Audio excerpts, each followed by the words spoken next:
Olá, meus amigos do Além do Crônico, estamos felizes por estar aqui gravando mais um dia, mais um tema muito interessante, com convidados muito especiais, né, Pablo?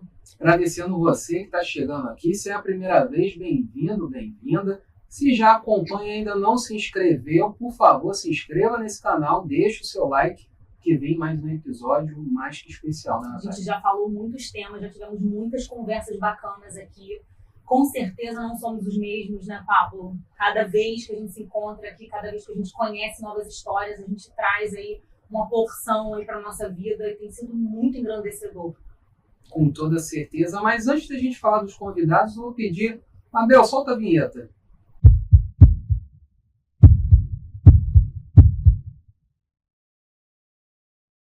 Então, pessoal, hoje o nosso tema aqui no Além do Crônico é a depressão. Então, eu vou apresentar a nossa primeira convidada. Ela é médica formada pela PUC Campinas, com especialização em pediatria e psiquiatria. É também psicoterapeuta e atuante nas pesquisas sobre psicodélicos na saúde mental. Atualmente, trabalha com adolescentes e adultos, trazendo um olhar integrativo e interdisciplinar no tratamento das doenças psiquiátricas. No outro lado, diretamente de Nova York, para essa conversa, a gente tem que é diretor, roteirista, formado em cinema, agora eu vou caprichar no inglês, Los Angeles Film School, e nos seus 2 últimos trabalhos trouxe visibilidade para temas de saúde mental, como a depressão, traumas de infância e suicídio. Bem-vindos para esse papo incrível, Rodrigo Herzog e Fabrícia Meneghini. Muito bem-vindos, que alegria tê-los aqui com a gente, viu? Super prazer estar aqui, muito bom. Uma honra estar com vocês aqui hoje para falar de um assunto importante, delicado, mas que vai despertar muita atenção, provavelmente, de quem já conviveu, para quem convive, para quem conhece. Muitos acham que, né, a gente vai desmistificar aqui que é frescura, né, que não é uma coisa para ter atenção, e sim, a gente precisa trazer esse tema aqui. Eu acho que renderiam outros episódios, com certeza a gente vai fazer isso além do crônico. Mas eu quero saber da doutora, depressão do ponto de vista clínico, o que é? Do ponto de vista clínico, a depressão é uma patologia psiquiátrica, é um transtorno do humor, onde a gente tem uma desregulação de algumas substâncias que fazem a transmissão cerebral, e com isso a gente acaba tendo um desequilíbrio no que a gente chama na psiquiatria de humor, onde a pessoa se sente muito triste, muito desesperançosa, muito sem vontade de viver, perde o prazer naquelas coisas que antigamente ela tinha prazer. A gente tem outros tipos de depressão que podem ser veladas e não tão claras com esses sintomas, mas, no geral, a depressão traz esse tipo de alteração química e fisiológica no organismo do paciente. E dentro desse cenário, acho que é uma pergunta importante para a gente destacar, o que a gente consegue identificar como tristeza? Estou muito triste ou estou com, de fato, depressão? Essa pergunta é super importante. Enquanto a gente tem uma tristeza relacionada a um tema, e essa tristeza fica proporcional, vamos dizer assim, é lógico que o normal de um não é o normal de outro, né? Então aquilo pode tocar em pontos meus mais frágeis ou não. Mas é esperado que a gente tenha uma reação de desagrado perante algumas situações da vida. Agora, quando isso passa de um tempo determinado, quando isso começa a apresentar uma disfunção na minha vida social, produtiva, familiar, cognitiva, então aí eu já preciso pensar numa depressão. Num lugar onde provavelmente eu não vou conseguir sair sozinho, eu possivelmente vou precisar de ajuda porque passou do ponto da tristeza. Certo. Eu queria trazer agora aqui, assim, o Rodrigo. Eu fiquei muito curiosa, assim, e muito... aquele orgulho, né, de ver a trajetória de uma pessoa, uma alegria, na verdade, de ver a trajetória de uma pessoa, porque eu conheci você, Rodrigo, no lançamento, eu conheci vendo um filme seu, conheci você no cinema. Então, quando a gente falou aqui do tema, e eu lembrei, né, do seu curta e tudo mais, eu pensei, de repente, seria muito bacana ouvir a história dele conversando com o nosso diretor, o Christian. E eu queria ouvir um pouquinho da sua trajetória, assim, Rodrigo. Quando que você começou a despertar para a sua atenção para essa questão da depressão? Teve alguém que te mostrou, Rodrigo, olha, tô achando que não tá bacana, você tá indo numa ladeira abaixo. Como é que foi, assim, sua trajetória em torno da depressão? Então, pessoal, primeiramente agradecer o convite de vocês e é um prazer estar aqui. E a minha trajetória com entender justamente essa parte do que é a tristeza, do que é a melancolia e a depressão, eu acho que desde que eu me entendo por gente e eu comecei a ver o mundo em volta de mim, eu comecei a entender que tinha alguma coisa diferente em mim, com o fato, eu vi que algumas pessoas se encaixavam nas coisas e eu jamais me encaixava, eu pensava que ninguém gostava de mim, ou seja, eu costumo dizer que a depressão, para mim, é como se eu colocasse um óculos que a lente é cinza. E eu jamais conseguisse ver as cores, eu jamais conseguisse entender que o mundo em volta de mim poderia ser feliz ou algo, não é nem feliz, mas eu acho que tranquilo.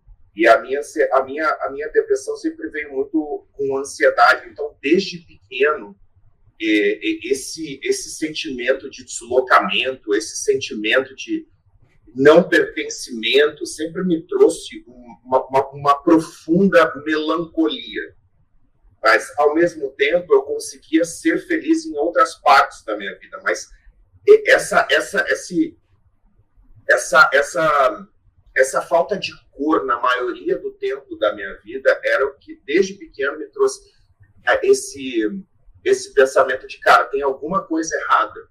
E também por eu ter nascido num lugar muito pobre, ter pais que não têm nenhum tipo de conhecimento intelectual, são pessoas que sobreviveram, não viveram. Minha mãe é viva até hoje, meu pai não, mas assim, são pessoas que não tinham... No Brasil, onde você morava, onde é a sua terra natal, diria?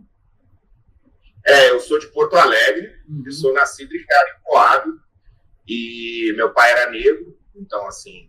negro vindo da extrema pobreza. Minha mãe é branca e também veio de uma família que não tem, depois virou classe média, mas assim, nunca teve meios muito. Então eu acho que mas não só não usando o fato da pobreza, porque eu conheço muita gente que é pobre e não sofre por doença mental. Eu acho que foi mais trauma familiar, sobre o jeito... Meu pai me espancava muito quando eu era pequeno, então...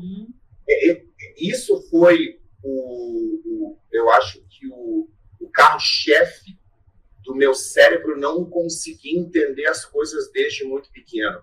Porque quando você sofre violência física de pessoas que você é programado para amar, isso causa uma coisa no cérebro que a gente começa a confundir todos os tipos de relações.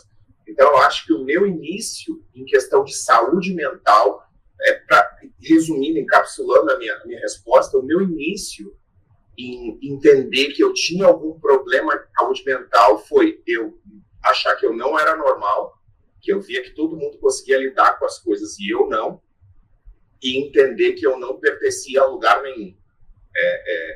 Eu tenho um irmão que eu não falo há 6 anos e justamente essa pessoa só me criticava. Ele sempre teve muito mais facilidade para lidar com as pessoas e eu nunca tive. Eu sempre dancei, sempre fui muito expressivo, mas ao mesmo tempo eu sempre entendi. Eu percebi que ninguém me entendia e eu me sentia sozinho. Isso foi na adolescência, Rodrigo? Quando você fala desde pequeno? Na primeira infância. Primeira infância? Com 6, 7 anos eu já tinha insônia crônica, de não dormir 2, 3, 4 dias. Até hoje eu faço uso de medicação para dormir. Então, desde muito cedo eu entendia que alguma coisa de errado tem com o meu cérebro. Mas em qual momento, Rodrigo, desculpa te interromper, mas em que momento você levantou a mão, opa, isso não é coisa da minha cabeça, isso não é frescura, não é besteira. Qual momento eu levanto a mão e falo, preciso de ajuda? Aí o Rodrigo. Eu acho que esse momento foi mais no final da adolescência, no início da vida adulta. Que eu comecei a ter relacionamentos e eu sempre vi que eu repetia muito o que eu tinha visto em casa. Então, em relacionamentos, era sempre coisas extremamente agressivas. Eu era um cara muito agressivo, eu brigava muito na rua. Então, assim, eu acho que, assim, com 20 e poucos anos, 23 ou 24, que eu comecei a fazer terapia, eu comecei a entender, cara, eu acho que existe um caminho para toda essa anormalidade que eu sinto. Talvez esse caminho seja procurar ajuda psicológica, porque eu sempre li muito, sempre gostei de ler muito. Então, eu comecei... E o cinema também me trouxe a visão de que existe personagens, né? A gente vê personagens que a gente se identifica e alguns filmes nos levam a entender, será que se eu fizer a mesma coisa que esse personagem fez, eu vou conseguir atingir os resultados que ele atingiu? Então, acho que com 20 e poucos, quando eu comecei a fazer terapia, foi exatamente a época que eu comecei respondendo com exatidão a tua pergunta. Eu estava no Hospital Naval de Ladário, eu fui da Marinha há 10 anos, e eu morei no Mato Grosso do Sul, em Ladário, e eu conheci um psiquiatra que se chamava Fonseca. E esse psiquiatra se matou. E eu vi ele morto chegando no hospital, e aquilo me trouxe um susto, um baque, uma coisa muito grande, que se esse cara se matou e ele era psiquiatra, provavelmente eu também vá me matar. Porque a gente tinha muita coisa em comum e tal. Eu falei, cara, eu preciso procurar ajuda, eu preciso falar com alguém, eu preciso começar a me comunicar e falar, cara, eu não sou normal. Tem alguma coisa em mim que não é normal. Foi esse que foi o gatilho para você, assim, buscar esse pensamento, né? Essa conclusão que você chegou, que foi esse caminho para você buscar ajuda. Foi um conjunto de acontecimentos, sim, eu acho que da adolescência, mas isso em si foi muito... Porque eu estava num momento onde eu tinha atingido, né, para a época, um sucesso financeiro que ninguém tinha conseguido do lugar onde eu vim, porque eu era militar, eu era servidor federal, né? Nossa, é uma coisa que eu atingi com méritos meus. Eu falei, cara, eu estou muito feliz. Né, tava namorando na época e tal, uma menina que eu queria namorar, enfim, tava num lugar que, enfim, era bacana, mas mesmo assim a falta de pertencimento continuava, eu comecei a tomar muito benzodiazepínico nessa época também. Então esse psiquiatra em si, quando eu conheci, eu falei, nossa, esse cara parece comigo, ele tá feliz às vezes, mas às vezes ele tá muito triste, chorando no canto e tal. E o cara se matou. Eu falei, eu acho que isso aí vai ser o meu futuro. Eu acho que não vai demorar muito também para me matar. Então eu pensei, cara, eu preciso começar a falar disso de uma maneira completamente diferente. Mas a partir do momento em que eu comecei a falar abertamente disso com as pessoas, a grande maioria das pessoas começou a me afastar mais ainda, sabe? Não, esse cara é louco, esse cara é doente. Porque hoje em dia a gente tem acesso à informação, é muito mais simples se falar disso. Há 20 anos atrás, você é só louco. Sim. Tem que acesso à informação era muito limitado, e até eu vou agora aproveitar e perguntar para a doutora Fabrícia. Doutora Fabrícia, o Rodrigo trouxe um apontamento aqui sobre um fator. Eu imagino que tem inúmeros outros de risco para desencadear a depressão. Ele falou da infância dele, os traumas vividos. Acho que esse é um ponto, mas eu queria que você trouxesse aqui, além desses, quais outros podem desenvolver a depressão. Eu acho que esse ponto que ele trouxe, eu considero particularmente o ponto mais forte. Assim, né? Eu costumo falar que a gente repete o que a gente foi na nossa infância, até os 15 anos, a gente vai repetindo ao longo da vida. Aquele padrão que eu aprendi vai ser referência para mim, ser igual ou diferente, mas essa minha referência de vida vai ser aqueles primeiros anos. Então, esses traumas da primeira infância ou até os 14 anos realmente são, eu acho que um fator muito, assim, direcionador para isso. A pobreza, sim, é um fator, né, onde eu não tenho o que comer, eu preciso trabalhar hoje para poder alimentar. Eu acho que os fatores externos, em geral, a violência doméstica. Agora, a gente tem os fatores genéticos, que a gente não pode deixar de falar, porque a depressão é uma doença que a gente chama de multifatorial. Eu tenho o fator genético, eu tenho o fator biológico e eu tenho o fator de experiência de vida, que eu acho que é muito que ele trouxe. Vivências, né? Às vezes a pessoa tem uma vivência tão difícil quanto uma outra, mas por que uma desenvolve depressão e a outra não? Às vezes ela não tem aquela condição genética, ou ela teve uma estrutura familiar mais adequada, então ela tem uma condição psíquica melhor. Eu falo, a base do prédio está bem sedimentada, sabe? Então o que vier depois, eu acho que vem mais fácil, né? Uma outra coisa, as doenças crônicas também, né? Porque, assim, são fatores. Uma pessoa que vive, por exemplo, com dor, né? Fibromialgia, ou o próprio diabetes crônica, que é crônica, né? A própria diabetes, transtorno do espectro autista, TDAH. A gente tem várias doenças mesmo que vão predispondo... Dermólise bolhosa. E a gente conversava aqui antes de começar esse episódio por que eu estou aqui hoje, por que eu faço um trabalho hoje pelas redes sociais, pelo meio do Diabetes, porque eu vivi 6 longos meses de escuridão, dessa lente cinza que o Rodrigo trouxe. Por mais que, assim, às vezes aquela palavra de sai disso, cara, vambora, tá tudo bem, olha a tua vida. Isso trazia o efeito inverso para mim. Né? A culpa. Então, assim, eu sou o errado por estar assim. Na verdade, era uma depressão. Eu estava tentando recondicionar, reformular a minha vida por meio de uma situação crônica, que não teve dia nem hora para chegar para mim.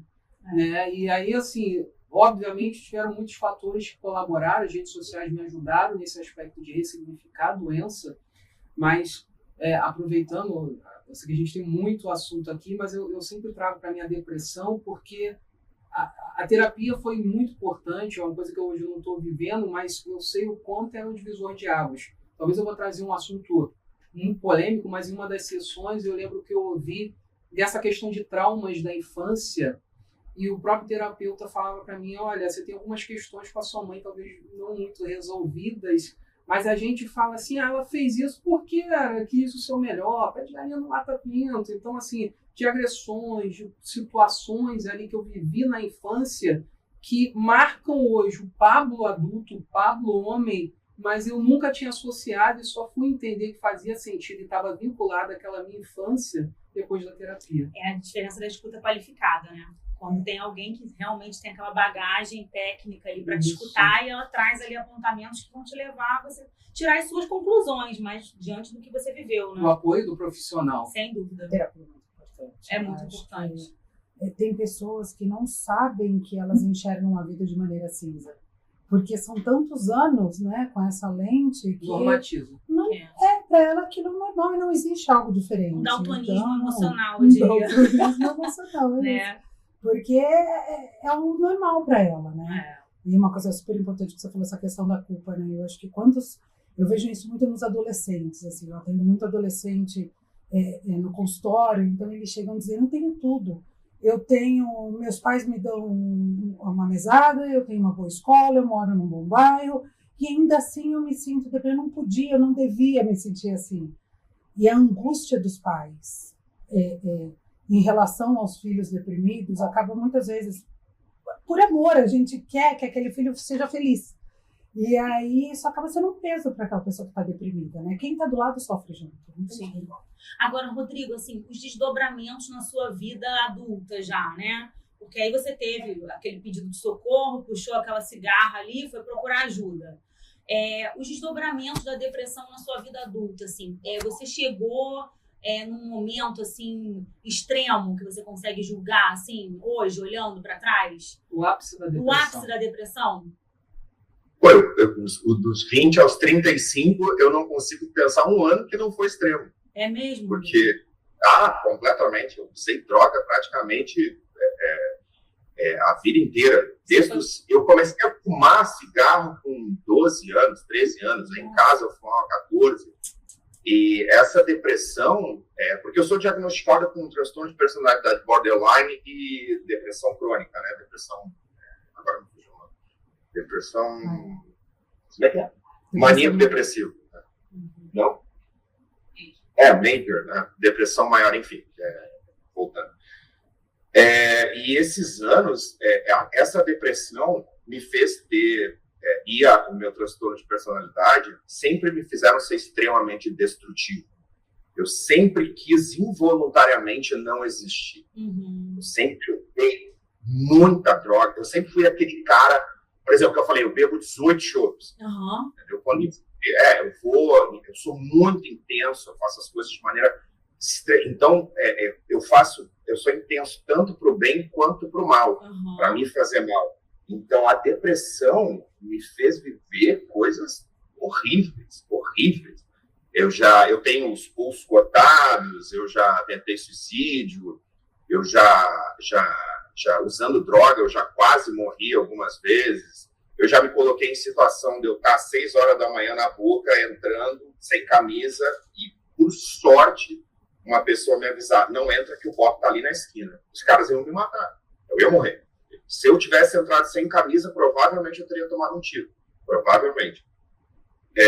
Então, a minha vida como um todo, em questão de antes de eu começar eu acho que antes dos 37, a minha vida toda era marcada por coisas de violência, coisas de briga, cocaína, relacionamentos destruídos, família. Eu estava sempre dando soco nas paredes, eu estava sempre com muita raiva, mas ao mesmo tempo eu tinha episódios de catatonia, de passar 3 dias olhando para a parede.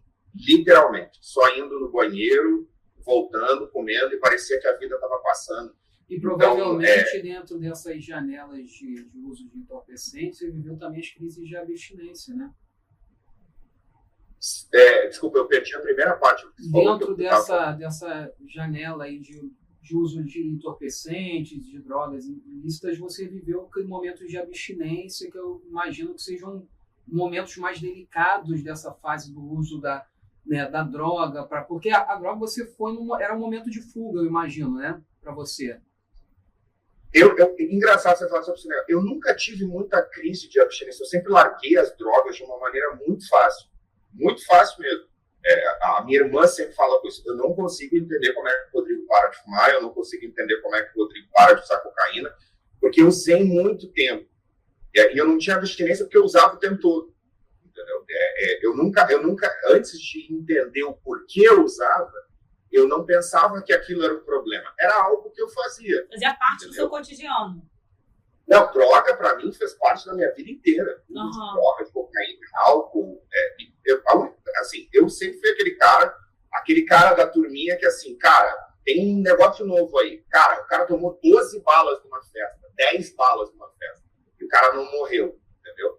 Eu sempre fui essa pessoa. E eu sempre procurei lugares que me... Mas por que eu usava essa droga? Por que eu estava o tempo todo? Porque era a Disneylândia para mim. Eu passava, quando eu estava sóbrio, eu passava o tempo todo me culpando de tudo, achando que todo mundo não gostava de mim, que eu era uma pessoa que não merecia amor, que não era digna de respeito, porque eu sempre pensava assim, pô, se o pai do cara dava meia para ele, logo ele é melhor que eu, né? Então, assim, todo mundo em questão, em volta de mim, é melhor que eu. Então, essa dor me fazia usar droga. E engraçado, esse negócio de abstinência, eu nem tinha, porque eu continuava usando o tempo todo. Quando não era álcool, era cocaína. Quando era cocaína, era maconha. Quando não era êxtase, LSD. Então, eu fazia uso de tudo. E eu percebi que todos os envolvimentos que eu tinha eram de pessoas que replicavam o meu ambiente familiar na infância, em que eu podia tentar resolver isso, mas como se fosse uma resolução do passado, mas aí não dava certo, eu ficava pior, usava mais droga, ficava com mais vontade de morrer, e é isso, assim. É uma virada, aproveitando, Rodrigo, que você está trazendo esse assunto, eu já queria entender com a doutora Fabrícia, porque o Rodrigo, para mim, assim, pelo menos eu tento ver que não é o natural da pessoa passar por toda essa fase, principalmente de uso de entorpecentes, e estar aqui falando disso, dessa virada. A gente vai chegar no momento que ele saiu disso e está aqui trazendo essa fala, né, fazendo uma outra construção da vida dele, mas geralmente, eu imagino dentro do seu consultório, é um perfil que chega, mas eu não sei se os episódios ou os casos se assemelham do Rodrigo de ressignificar a situação da depressão. O perfil do abuso de substâncias. Exatamente, porque geralmente recebe indicativo de internação, né, de um outro quadro mais grave. Eu acho que o abuso de substâncias é um lugar. Depende muito da personalidade, como ele falou. Ele tem uma personalidade que acaba levando ele para esse lugar. Tem personalidades que deprimem e não fazem nada. Não saem da cama. Então, esse não vai usar, não vai querer fugir para alguma compulsão. Normalmente, a psiquiatria nunca uma doença anda sozinha, sabe? Nunca é muito, mas quase nunca uma doença anda sozinha. Então, é normal a pessoa ter um transtorno de personalidade, depressão, ou um transtorno bipolar e TDAH, essas comorbidades andando juntas. E na depressão especificamente, depende muito da personalidade da pessoa, onde ela vai buscar a fuga, ou a saída da realidade. Muitas vezes no abuso de substâncias. Qual caverna que ele vai entrar? Qual caverna ele vai entrar? E o pior, assim, eu acho que a pior, não sei se tem melhor ou pior, mas a mais difícil talvez sejam as drogas lícitas. Sim. Porque essas estão à mão do paciente. O benzodiazepínico, que ele falou, né, Rodrigo, você que falou de benzo. O benzodiazepínico é o maior problema de consultório hoje em dia com adolescentes. Porque todo mundo tem um benzo em casa. Quem não tem um vô que toma um Rivotril, uma mãe que tem, sabe? Eles têm, e as farmácias vendem sem receita, então é um problema sério, assim, a dependência, mas depende muito da personalidade da pessoa para onde ela vai. São remédios para dormir? São os chamados calmantes, os benzodiazepínicos. Já ouvi, né? Toma 3 gotinhas para você relaxar. Uma gotinha de Rivotril porque o namorado demorou para ligar, sabe? Sim, para coisas banais. Isso é um problema, porque é uma droga que vicia muito, né? É muito difícil tirar. E aí tem o perfil do cara que vai usar e vai ficar dependente. Tem o outro, como o Rodrigo, que provavelmente geneticamente ele também não tem essa tendência ao vício, né? Então ele entra e sai com mais facilidade, mas tem gente que não. Que vai e afunda. E afunda. Exatamente. E aí a gente tem uma outra questão que é a reabilitação da dependência química. Isso. Como vai traçar esse caminho. Vou dar uma pequena pausa, mas é importante dizer que esse episódio do Além do Crônico tem o apoio da NCA Advogados, então você precisa de uma equipe competente para ver questões ligadas ao direito da saúde. Aproveita aqui que está aparecendo embaixo da tela o QR Code para marcar aí uma consulta com o time de profissionais, o time de advogados da NCA e também o iGlico, que é a ferramenta aí para gerenciamento para você que vive com diabetes e precisa aí ter uma melhor gestão. Então aproveita e baixe agora mesmo. Eu queria ouvir assim, sobre os casos que chegam mais ou menos assim, no seu consultório, muitos, né, provavelmente do perfil do Rodrigo, mas assim, outros perfis, assim, se você pudesse citar para a gente mais. Assim. Eu acho que a depressão tem muitas caras. Sim. E aí a grande maioria vai vir como uma tristeza. Talvez a ansiedade também seja uma das queixas principais da depressão. Você vai investigar aquilo e a pessoa chega no teu consultório dizendo: estou muito ansiosa. E aí você vai entendendo que por trás dessa ansiedade, a ansiedade acaba sendo ali um parceiro da depressão. A maioria das pessoas sentem ansiedade junto com depressão, poucas não. Falta de vontade de trabalhar ou de produzir ou de fazer coisas que antigamente eu gostava de fazer. Se eu gostava de dançar, eu deixo de ter vontade. Se eu gostava de sair com os meus amigos para conversar, eu deixo de ter essa vontade. Eu acho que esse é um outro perfil, assim. A falta de cognição, né? Eu começo a ter minha memória não está funcionando direito, há muito tempo estou sentindo que eu já não estou produzindo como eu produzia. Também é uma outra queixa. Luto. Um luto que passou do tempo de ser luto, né? Como a gente falou no começo. Quando essa tristeza vira depressão, quando esse luto vira depressão, né? E o luto não é só quando alguém morre, né? A gente falou antes do luto da tua vida de antes para quando você se descobriu diabético. O luto de sair de casa e começar uma vida na faculdade. O luto de deixar de ser criança e ser um adulto, que é uma outra, eu acho que um outro perfil, como você falou, que são os transtornos alimentares. A anorexia, a bulimia, também tem uma depressão aí associada. A bulimia e a anorexia, na verdade, acabam é como aquela depressão se apresenta, mas por trás daquilo tem um transtorno depressivo. Então ela vem com muitas caras e precisa ter muito tato para você perceber. Às vezes o paciente, quando ele é muito produtivo, ele acaba sendo mais produtivo. E aí você não percebe que esse cara está deprimido, porque ele está trabalhando mais, ele está produzindo mais, mas na realidade é uma fuga dos problemas como a droga para o Rodrigo, por exemplo. A gente teve um episódio aqui que a gente falou sobre compulsão, né, obesidade.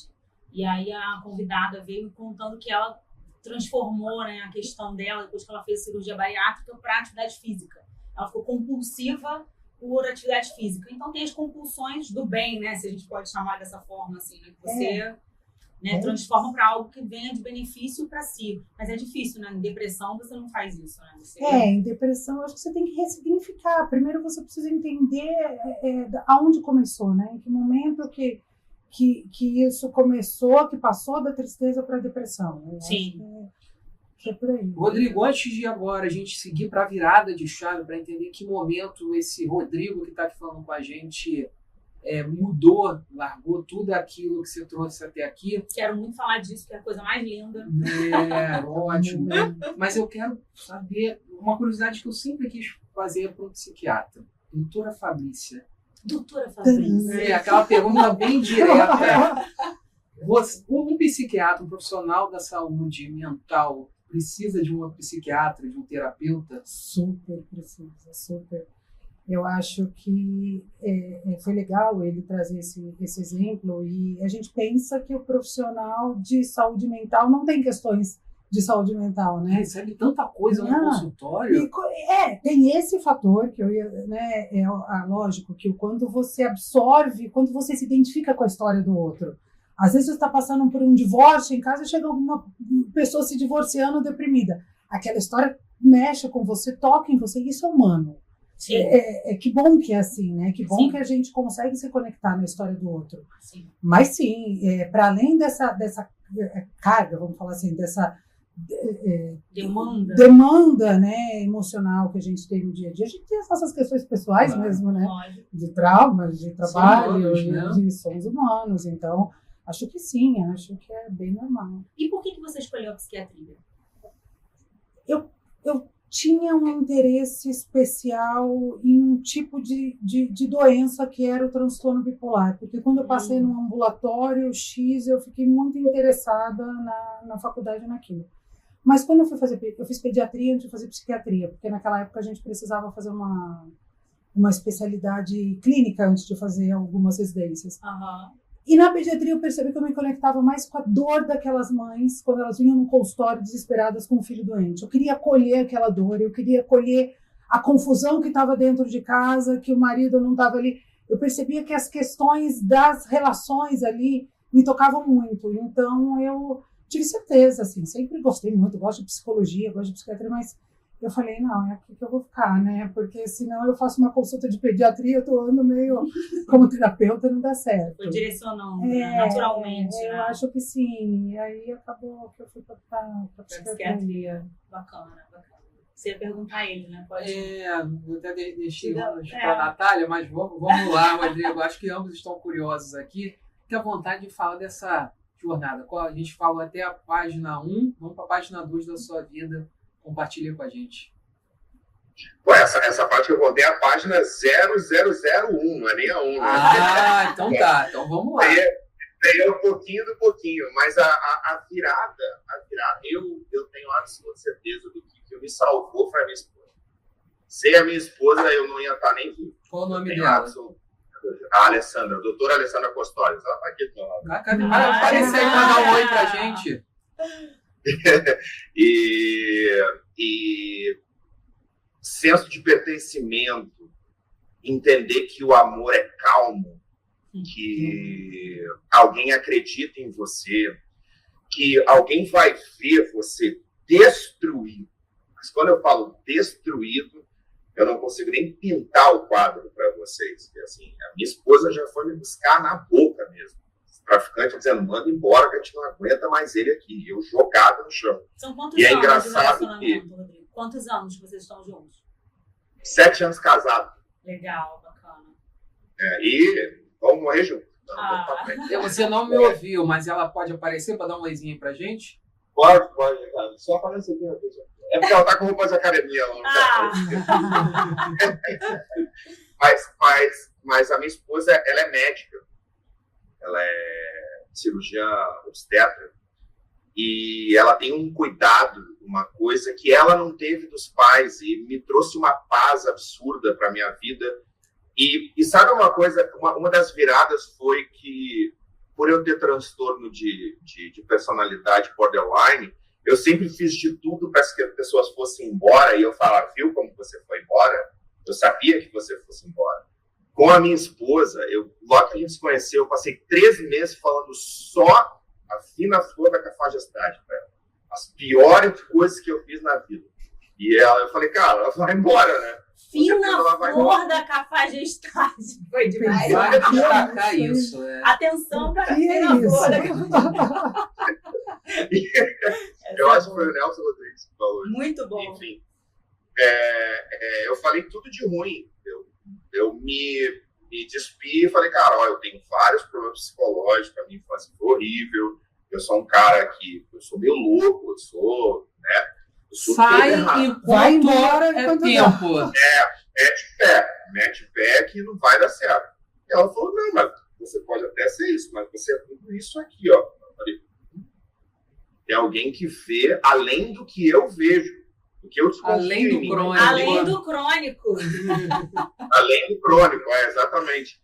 E o fato, depois que a gente casou, o primeiro ano foi um dos piores anos para mim, em questão de droga, de abuso de droga, e a minha esposa se manteve do meu lado, alguma coisa na minha cabeça entendeu, cara, vamos parar de tentar que essa mulher não vai embora, então assim, vamos começar a fazer valer esse amor todo, E eu sempre quis que isso acontecesse na minha vida, mas de alguma maneira as pessoas, eu não culpo os outros, absolutamente nada, não responsabilizo ninguém pelo que aconteceu comigo a minha vida inteira, mas as pessoas iam embora, porque elas não queriam se incomodar com um cara doido, entendeu? Meus psiquiatras sempre me adoraram, meus psicólogos sempre me adoraram, mas assim, as pessoas em si, quando eu abria isso, não queriam muito ficar perto de mim.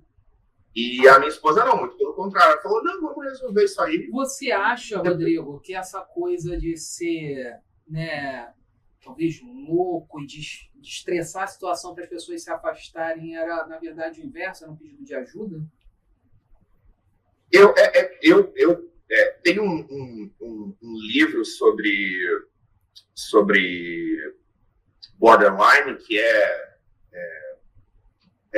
I Love You, Don't Leave Me. Eu te amo, não me deixe. É isso, não? Eu te odeio, não me deixe. Isso faz parte do meu transtorno de personalidade. Porque como eu tive muitos problemas na infância, eu achava que as pessoas tinham que estar o tempo todo provando que elas têm que ficar comigo. Porque eu mesmo achava que elas não deveriam. Então, esse afastar das pessoas era total do meu transtorno de personalidade. E quando eu entendi que eu recebi esse diagnóstico e eu fui ler sobre o diagnóstico, eu sempre fui muito interessado por psicologia, psiquiatria, sempre fui muito interessado. Uma das minhas primeiras namoradas foi psicóloga, depois eu namorei uma psiquiatra também, enfim. A área da saúde... É bom que a Cida aqui aproveita, me ajuda, vamos fazer a terapia, namoro. Agregando valor, né? Agregando aquele valor. Mas gostaria de deixar bem claro que nenhuma das duas eram Não, minhas. Não, sim. A sua esposa é obstetra. Não, eu fiquei com Você está preparando, você já tem filhos? Não, a gente está pretendendo o próximo ano agora. Então já tá. Porque isso é outra coisa que eu acho que quem sofre com depressão, com problemas de transtorno de personalidade, ou qualquer tipo de saúde mental, pelo menos em mim foi isso que aconteceu, eu sempre achei que eu não era digno de ser pai. Eu sempre achei que eu não deveria ser pai. Porque sou tão problemático, porque eu pensei para mim que o meu pai foi uma pessoa que teve muitos problemas psicológicos. Hoje eu olho o meu pai com uma visão completamente diferente. Eu não passo pano pelo que ele fez. Eu perdoo, mas não esqueço. Acho que ele não deveria fazer, mas hoje explica, mas não justifica o que eu sei de doenças mentais e transtornos de personalidade. E como o meu pai nunca tratou isso e passou isso para mim, em questão de trauma, de abuso físico, de porrada e de tratamento esdrúxulo, meu pai era uma pessoa muito vulgar, e eu pensei, cara, eu não vou fazer isso com uma criança, como meu pai era uma pessoa com muitos transtornos psicológicos e acabou passando isso em forma de trauma para mim, eu pensei, eu não quero fazer isso com outras crianças, outra criança que eu vá gerar. Mas hoje eu quero ser pai. Hoje eu estou em paz, hoje eu estou tranquilo e muito mais preparado, vendo a vida de uma maneira completamente diferente. Eu não tenho problema em dizer que hoje eu estou curado. Que maravilha! Olha, bacana. Olha, eu queria, trazendo esse assunto aí, prevejo aí filhos em breve. O amor cura. O amor cura. Amor cura. Amor e arte. São duas coisas que, para mim, são fundamentais. E falando assim na virada de chave, ouvindo o relato dele, doutora, a gente conversando aqui previamente, você falou uma frase que me marcou agora, né? Faz parte da cura o desejo de se curar. Como que você vê essa forma, assim, essa virada de chave na sua experiência clínica, assim, com seus pacientes? Eu acho que existe esse momento onde você passa a se responsabilizar por você.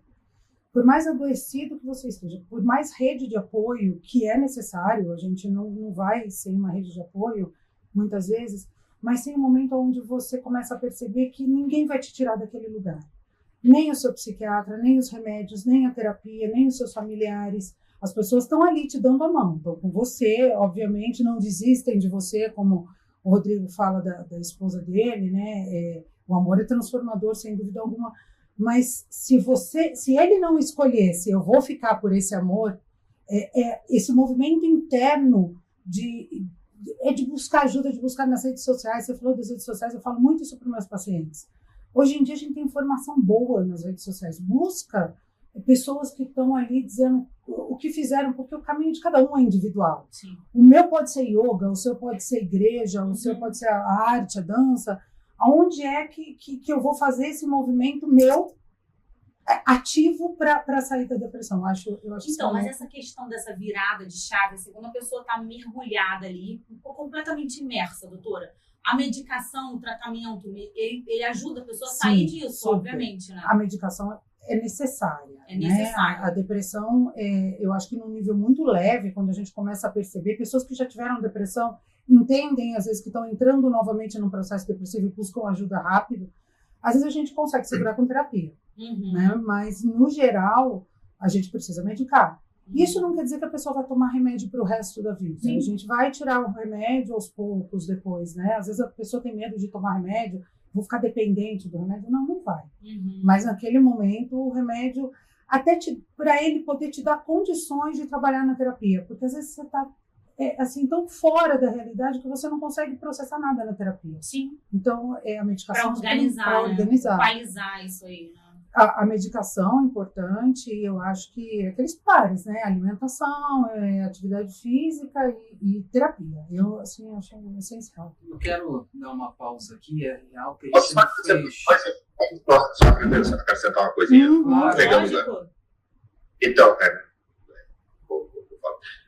eu gostaria de dizer, pegando o gancho que a doutora falou, que atividade física, que amor, que tudo influencia, mas você tem que querer. Eu não quero passar a mensagem errada para alguém que está em casa, pensando, mas eu tenho depressão e eu não consigo achar alguém, será que eu vou morrer assim? Não, eu já venho me ajudando desde os 20 e poucos. Eu sempre quis sair. Eu nunca abracei a depressão como parte da minha personalidade. Falei, síndrome de Gabriela, nasci assim, vou morrer assim, Gabriela. Não é isso. Eu tenho depressão, né? As pessoas falam, eu tenho depressão, não é? Eu estou com depressão. Eu sou depressão. Eu sou a depressão.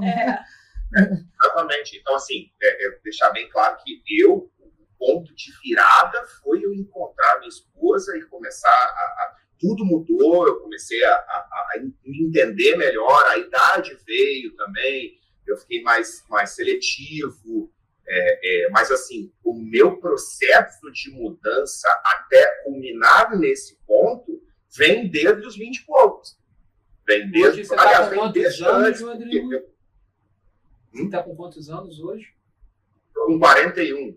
Você que está assistindo o Além do Crônico, observa que a gente está sempre com acessórios lindos aqui ilustrando esse episódio e mais uma vez contando com a super interessante home. E você quer um destes itens ou inúmeros outros de decoração para sua casa e aproveitar 10% de desconto porque assistiu esse episódio, corre aqui no rodapé, faz a leitura do QR Code e aproveita. Então vem de super interessante home. Obrigado mais uma vez pela parceria aqui no Além do Crônico. Doutora, e sobre tratamentos, assim, medicamentos, você associa sempre terapias, como é que funciona assim lá no seu consultório? Para uma depressão mais leve, como a gente falou, eu acho que a terapia funciona inicialmente só a terapia, mas muitas vezes, a grande maioria das vezes, a gente precisa medicar. E aí, enfim, a gente tem várias medicações que servem para vários tipos de depressão e de doenças de base também, né? Então, são várias classes de medicamentos. E a gente estava falando previamente aqui sobre a questão do canabidiol hoje na medicina. A gente tem visto muito, por exemplo, lá no escritório eu vejo muitos médicos que indicam, psiquiatras, até mesmo endocrinologistas, dependendo da situação. A gente vê indicando canabidiol. Tem sido grande também no seu consultório essa incidência? Tem. Eu acho que o canabidiol é bem legal. Ele tem uma atuação assim, em vários sintomas da depressão. Eu uso o canabidiol para insônia, eu uso o canabidiol para sintomas ansiosos, eu uso o canabidiol para dor crônica. Então, na depressão, ele vem assim, um auxílio bem grande no tratamento de depressão. Às vezes, quando eu estou tirando o antidepressivo do paciente, eu entro com o canabidiol também, porque o paciente normalmente tem, além da própria estrutura física dele, já está acostumado com aquele antidepressivo, a gente vai tirando muito devagarzinho, ele tem um apego ao remédio, né, também, que a gente precisa ir trabalhando isso em terapia, e o canabidiol funciona assim, muito bem nesses casos. As indicações que eu vejo assim, muito no judiciário é a questão do transtorno de déficit de atenção e hiperatividade, TDAH, autistas. Funciona muito bem, assim, tem pacientes autistas que não respondem ao antidepressivo e você usa canabidiol e ele responde muito bem. Esquizofrenia também, Esquizofrenia também, alguns sintomas de esquizofrenia também. Mas, assim, aí precisa, cada paciente, porque depende do sintoma daquele paciente, onde você vai usar. E o canabidiol também vem em várias formas, né? Com mais THC, menos THC. A gente tinha um pouco de preconceito, né? Não tem THC, mas até THC tem suas indicações. Alzheimer, tem algumas. A gente tem indicações. Eu acho que é algo que precisa ser falado, né, gente? Porque as pessoas pensam que é um alto custo, então nem todos conseguem, mas muitas vezes até os próprios planos de saúde têm fornecido, né? Tem feito cobertura contratual quando a gente entra com a ação judicial para esses pacientes que têm essa necessidade. Então, melhora realmente a qualidade de vida, traz dignidade. E quantas vezes eu prescrevo o canabidiol para o paciente não usa por conta disso, porque ele não tem condições de comprar, e aí às vezes compra um frasco e não dá continuidade, é uma pena. Por isso que eu falo que informação liberta. Né? E então, aí, falando de informação, Rodrigo, um dos grandes motivos também de você estar aqui, além da sua história, né, agora aqui, fenomenal. Sei que tem muitas, você falou a página 0001, né, tem outros elementos, mas um deles eu pude assistir, que foi o seu curta, que trouxe um impacto muito grande. Enfim, ele trouxe coisas que estavam ali, que eu vivi, eu passei, quem já sabe o que é depressão vai compreender assistindo. Eu queria que você falasse dessa trajetória sua no cinema, né, e retratar a depressão nisso. Que realmente tinha uma sensibilidade incrível, tanto eu quanto a Natália assistimos, a doutora também teve a oportunidade de assistir um dos curtas. Queria que você falasse a respeito. Então, o cinema foi meu primeiro terapeuta. E por que eu falo isso? Porque eu fui a Nova York sem nunca ter saído da Coab.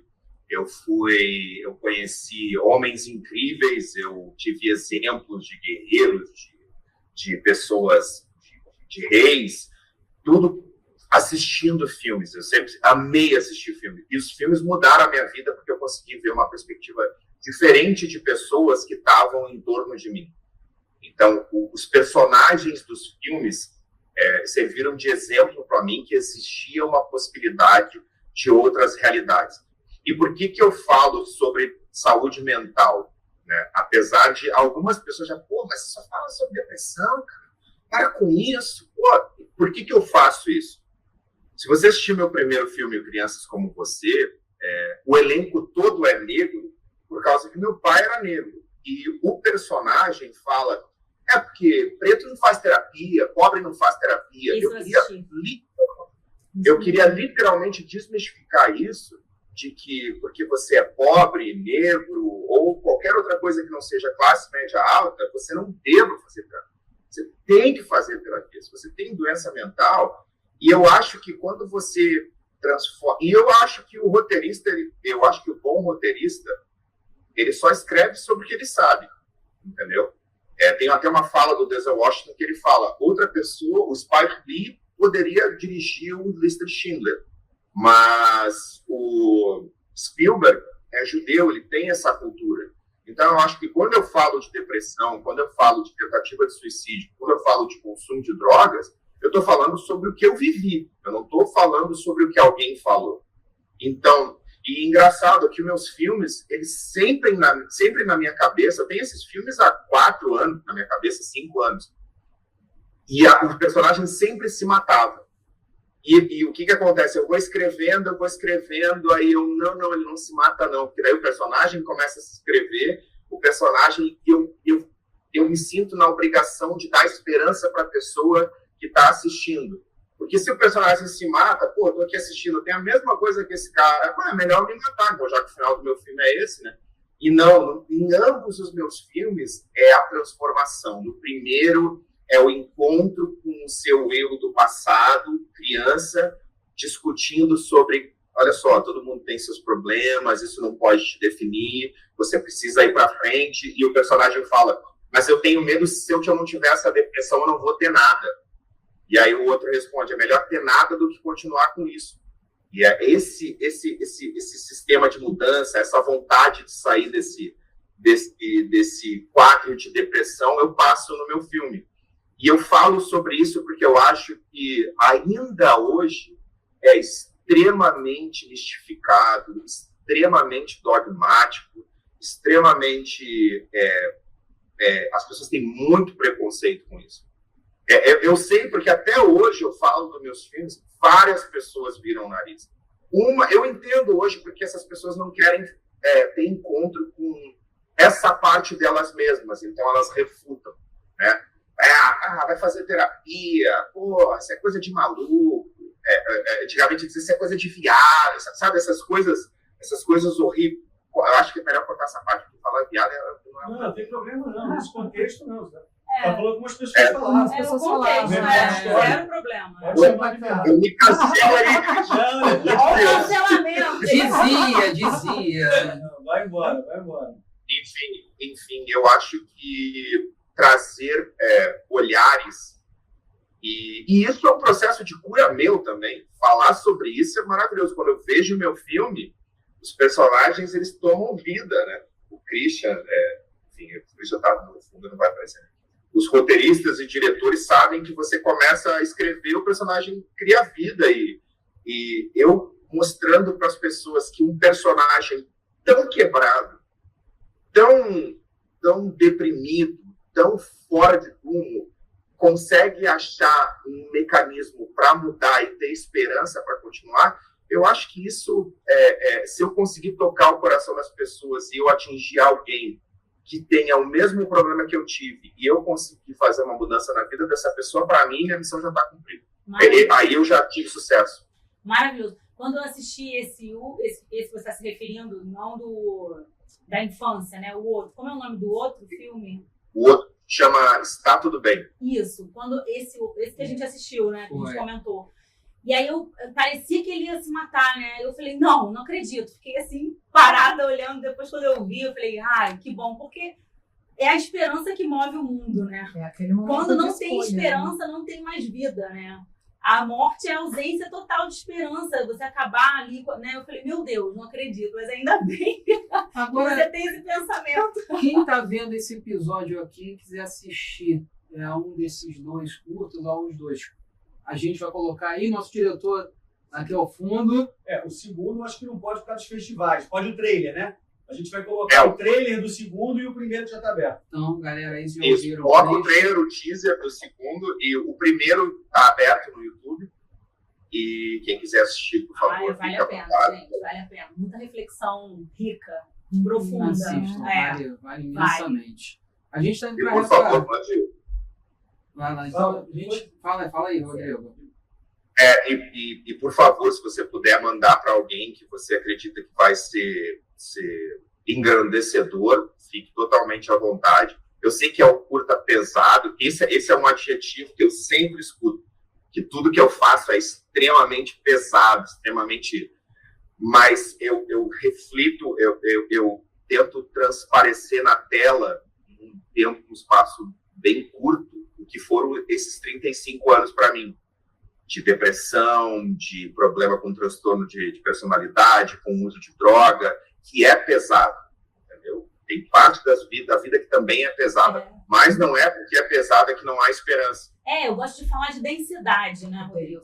Porque densidade... E a vida não é essa pluma toda aí que vendem, é utópica. A vida, ela é realmente... Ela pode ser um pouco mais leve, mas a gente vivendo uma vida real, assumindo os riscos e mergulhando, né, no nosso ser, né, de uma forma integral, a gente realmente vai se deparar com realidades que não são lá de bonitas o tempo inteiro, coloridas o tempo inteiro, né, doutora? É isso. Ela é boa e ruim. Ela boa é leve e pesada, né? A vida tem essas partes, e eu acho que é isso. A vida não está de gelado ali disponível para você comprar. Então, exatamente. Tem seus altos e baixos, tem seus desafios, e a gente está aqui mostrando, e antes da gente encerrar, eu de novo vou propor a virada de chave, pelo menos dar um oi aqui nessa tela e falar com a gente. Cadê, Rodrigo? Sua esposa, pelo menos a mãozinha. De fazer isso com a mulher. Eu faço, porque ela tem que dar o oi, eu me nego a ser. Ótimo, essa cena é incrível agora da corrida. Vocês viram que na época da pandemia que a mulher do Porchat passou de toalha? Agora nesse flash de academia, mas daqui a pouco ela então vai aparecer. É porque, Rodrigo, a gente sempre gosta de honrar as esposas, os maridos, as pessoas que caminham junto com os nossos convidados, entende? Porque são peças fundamentais, né, na vida. E você, como você falou de uma forma tão carinhosa, afetuosa delas, que vale, né, o tchauzinho dela aí. O que eu acredito é que eu vi um vídeo há pouco tempo agora, que eu até mandei para ela, é literalmente o que eu penso. Eu acho que o amor verdadeiro é a amizade é a prova do maior... Olha lá, um ponto. Gosto muito. O amor é a maneira mais elevada de amizade. Então, eu sou casado com a minha melhor amiga. Eu posso falar qualquer coisa com a minha mulher. Então, assim, honrar não é nem só a palavra correta. Eu acho que, assim, eu devo a vida à minha esposa. Eu já falei isso no meu primeiro filme e falo, se não fosse por ela, eu provavelmente não estaria vivo. Porque não que eu jogue a responsabilidade de eu estar vivo nela, mas eu sei que a ajuda dela para me enxergar coisas foi fundamental, porque o caminho era ladeira abaixo. E ladeira abaixo é uma coisa que eu entendo. E agora ela vai aparecer. Eu vou aproveitar que ela está ao lado aí. Pode botar a camisetinha. Não, isso, mulher. Pra sentar no meu colo, entendeu? Tudo bem, você tá em casa, literalmente. Olá! Bem-vinda a esse papo. E aí, pra gente fechar aqui, eu tenho uma pergunta que serve para os dois. Foi um episódio realmente marcante. Mas eu queria ouvir da sua ótica, doutor, e da ótica do Rodrigo, com a virada de chave aqui presente, começando por você, o que é a vida além do crônico? O que é uma vida além da depressão? Essa é a mensagem que você deixaria para quem está assistindo hoje. Eu acho que é uma vida de autoconhecimento. Para lá. Eu acho que a vida é uma vida de autoconhecimento e uma vida de aceitação, de integrar as duas partes. Isso que a gente falou um pouco, né? Da vida que é boa e ruim, é leve e pesada, ela é densa, ela é difícil, mas ela também é maravilhosa. E eu acho que é isso. E você, Rodrigo, o que me diz? O que é uma vida além do crônico? O que é uma vida além da depressão? Eu poderia falar 30 minutos sobre isso, mas o resumo hoje em dia, eu entendo que a vida além do crônico é literalmente o contrário da depressão, que é paz. Se você está vivendo em paz, paz de verdade. Paz que eu falo é um horizonte tranquilo, é saber que problemas vão vir, a vontade de usar droga vai vir, você vai estar na festa e vai pensar, eu acho que um tequinho seria bom. Mas aí você pensa, não vai ser bom porque eu tenho muita coisa a perder. E essa paz que você tem de eu sou por mim, eu quero me fazer bem, eu quero cuidar de mim, eu acho que isso é a vida além do crônico. Porque viver no crônico, eu acredito que é viver com doenças psicológicas crônicas, é viver não sendo você, é viver sendo algo que você tem, não vivendo a sua verdade. E eu acho que viver além do crônico tá em paz com quem você tá em paz com a construção que você fez da sua vida, entender que o seu passado é seu, mas não te define, e amar e ser amado, se amar e ser amado. Eu acho que a vida além do crônico, eu diria que é paz, amor próprio e amor vindo de alguém. Doutora, você tem alguma coisa para acrescentar? A esposa aí, a virada de chave?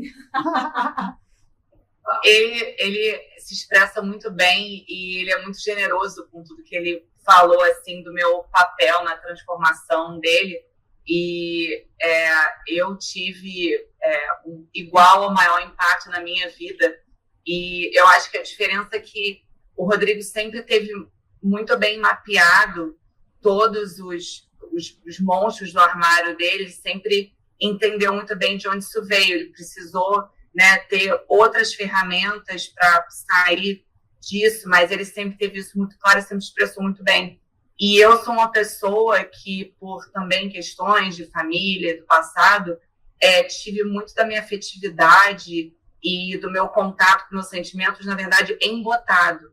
Então, ele tem um papel fundamental de eu me entender como pessoa, além de uma identidade profissional, além de outros papéis de vida, né? Eu como a pessoa que eu sou verdadeiramente, que é, obviamente, uma jornada de vida, se entender. Então, eu sou a fã número 1 e eu tendo sido, né, como médica, não psiquiatra, mas né, vejo tantas questões de saúde mental e parece que na atualidade, com a mídia social, o isolamento social, nos Estados Unidos, às vezes eu acho que talvez seja até mais presente, mais forte, o distanciamento das pessoas. Não tem momento mais importante do que isso está sendo escancarado, falado, discutido continuamente, porque isso literalmente salva vidas. Houve um suicídio no prédio do meu trabalho uma semana atrás. Uma pessoa pulou da janela durante o dia de trabalho. E outras pessoas viram. E, então, assim, isso é uma coisa que, né, se coloca debaixo do tapete, vamos bola para frente. Não dá para botar debaixo do tapete. Tem que falar, tem que normalizar falar. É tirar o maluco, é tirar isso. Todo mundo teve uma infância, todo mundo teve questões. Então, é um privilégio, obviamente, se todos pudessem ter acesso à terapia, mas esses espaços que hoje em dia são mais democráticos, os podcasts, a mídia social, talvez seja só o que algumas pessoas tenham acesso. Então, cada vez mais importante se falar e se discutir. Pessoal, o papo tá muito bacana aqui, mas eu preciso falar com vocês a respeito aqui da nossa casa, a Casa do Além do Crônico, que é a Bend Studios aqui em Ipanema. Muita gente pergunta onde a gente grava e a gente tem essa equipe aqui de excelência, de áudio, de vídeo. E se você tiver interesse de tirar da tua gaveta aquele projeto de podcast, como eu e o Pablo fizemos, de tirar o nosso projeto da gaveta, você vai olhar aqui esse link que está aqui embaixo, que é o link da Band, e você vai falar que você assistiu esse episódio do Além do Crônico, e sabe o que vai acontecer? Você vai ganhar 30% de desconto. É isso mesmo, já tem gente aproveitando, tá? Já tem gente aproveitando, ganhando 30% de desconto. Então, por favor, dá uma olhadinha lá no que a Band preparou para você. Bem, nesse final eu só queria acrescentar o seguinte, tem o lema dos narcóticos anônimos que é só por hoje. Eu quero deixar a mensagem para uma pessoa, eu espero que ela assista até o final. Eu não desisti de você. Você sabe o quanto eu te amo. E eu espero que você assista esse episódio e pegue o exemplo do Rodrigo. Eu tô com você. E eu sei que você vai virar a chave. Você tá aí. Eu sei que você tá aí. Tá? Meu amigo. Semana passada, pessoal, eu estive num evento da AEBERGE, que é a Associação de Epidermólise Bolhosa do Estado do Rio de Janeiro, Rodrigo. A gente tem caminhado junto com eles, né? Nós fizemos um episódio sobre epidermólise bolhosa e desde então a gente se envolveu muito aqui no Além do Crônico com essas pessoas que têm essa doença rara, e hoje eu a caminho junto também com o meu escritório, com a AEBERGE, e eu estive lá num evento no sábado e eu ouvi um relato de uma mulher, né, adulta, com 30 e poucos anos, que tem epidermólise bolhosa, e conversando, falando sobre a experiência dela. E aí, quando eu fui lá dar a minha palavra, que eu precisava fazer alguns apontamentos, eu me deparei com um texto que eu queria dividir aqui, um trechinho de um livro que eu li, e eu achei muito interessante, eu acho que cabe muito aqui para a nossa conversa, para o nosso tema. Finalmente parei de me perguntar por que eu? E eu agora pergunto, para quê? Para quê? Ora, as respostas vêm facilmente. Para perdoar, para pedir perdão, para tentar fazer algo, para aprender a aproveitar a vida, para enfrentar, para dar exemplo a alguém. E é isso, eu acho que a gente, muitas das vezes, a gente precisa mudar a pergunta, né? O porquê eu e o para quê. Eu acho que o Rodrigo entendeu muito bem esse para quê, porque ele deixa um legado para as pessoas que convivem com ele, para quem não o conhece, mas agora vai conhecer a sua história.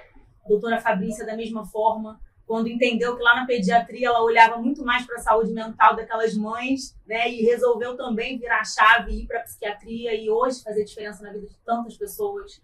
Então eu queria agradecer a generosidade, Rodrigo, de você dividir com a gente a sua história. Doutora Fabrícia, muito obrigada por atender o nosso convite. Acho que esse episódio de hoje ele tem uma função social de relevância na vida do próximo, como tem sido, né, Pablo, todos os episódios do Além do Crônico, mas assim, eu espero que faça muita diferença na sua vida hoje, que essa jornada continue aí muito além do crônico, né, meu amigo? Posso dar uma última mensagem só? Com certeza, por favor. Tá de cabeça, perdi você.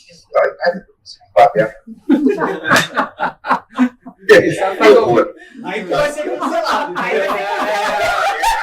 Quando virem o que tá atrás do zíper, aí vão cancelar. Fecha o zíper, pô. A gente coloca a legenda ali. Proibido. Eu queria deixar uma mensagem, se eu pudesse deixar uma mensagem só essa. Não pense que você está vendo um cara de topete agora, que mora em Nova York, é casado, feliz, e você está aí, fudido, na merda, o psicológico abalado, e pensa, cara, eu não vou chegar, eu não tenho condições. Meu amigo, se você me conhecesse há 20 anos atrás, você não ia acreditar que eu sou a pessoa que eu sou hoje.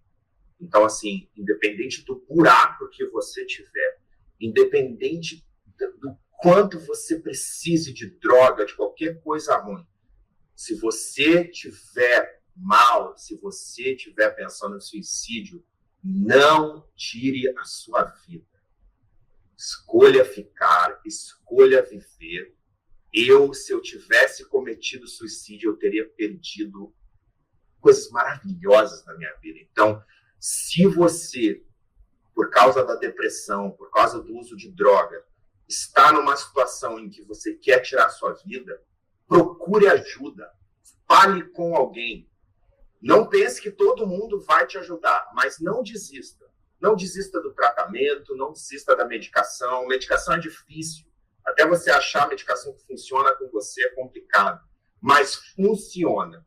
Terapia funciona. Eu sou um exemplo vivo de que não importa o quão problemático, o quão sozinho, o quão na merda você esteja, se você procurar ajuda e entender que vai passar, não é você, é algo em você.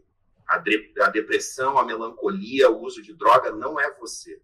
Então, se você está passando por esse momento, procure ajuda no NA. Eu fui ao NA, conversei bastante com pessoas na época, eu procurei ajuda psicológica, eu procurei ajuda psiquiátrica, e a vida é o bem maior. Não tire sua vida, procure ajuda, e ajuda funciona. Se eu pudesse deixar uma mensagem minha, do meu exemplo de vida e dos meus filmes, é esse. Algumas coisinhas que você faz hoje vão ter um efeito maravilhoso no seu futuro. Então, se você não consegue sair da cama hoje, não consegue ir para academia, pelo menos toma um banho. Se você não consegue treinar peso, faz uma caminhadinha no sol. Conversa com alguém que você sabe que tem um coração bom. E, principalmente, afasta pessoas que te fazem sentir mal. Se cuide, procure ajuda, porque só por hoje realmente funciona. Se não está tudo bem, vai ficar tudo bem.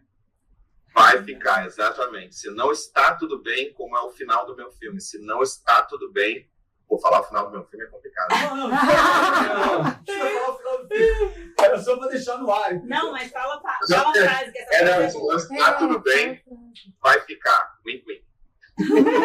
Um brinde à vida. Brinde à vida. Agradecer. Olha aí, ó, Rodrigo. É isso. A minha caneca é do Bibi, aí do Rio.